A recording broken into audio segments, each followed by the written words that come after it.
Okay, so we're gonna go through some of Romans, just some of the first chapter, not the whole thing. There's a lot to unpack. So in the greeting, it's Paul writing, and the very first verse talks about how he's set apart for the gospel of God, which he promised beforehand through his prophets, etc., etc. We need to be set apart for the gospel of God too. We need to be in the world but not of it, which means go proclaim stuff to all the peoples. However, don't participate in everything they're doing.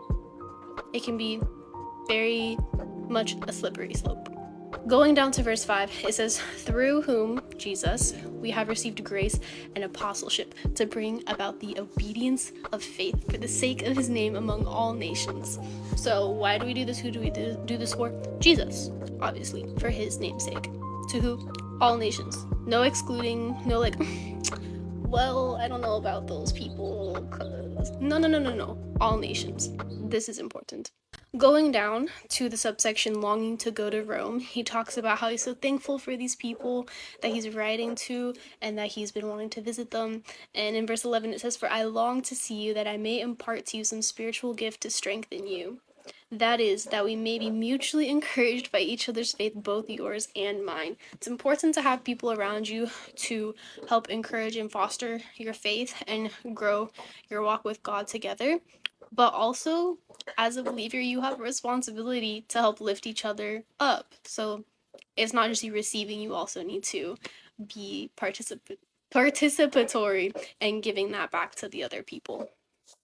Then we go down to 14. "I am under obligation both to Greeks and to barbarians, both to the wise and to the foolish." We also have that same obligation, whether it's an opposing political party or some country you don't like for some reason, a family member you don't like, just like whatever. It doesn't matter. Foolish, wise, no matter what, we need to be, in verse 15, eager to preach the gospel. We need to have that same mindset. And then, oh, I love this part. Continuing in 16, "For I am not ashamed of the gospel, for it is the power of God for salvation to everyone who believes, to the Jew first and also to the Greek. For in it the righteousness of God is revealed from faith for faith, as it is written, the righteous shall live by faith." So we shouldn't be ashamed of the gospel. There's a lot of spaces where it may not be welcomed, and there's a lot of pressure sometimes, but especially here in like Western society, we have it really easy compared to like other countries. So we shouldn't be ashamed. Also, this is like the best news ever. Why should we be ashamed for this great news?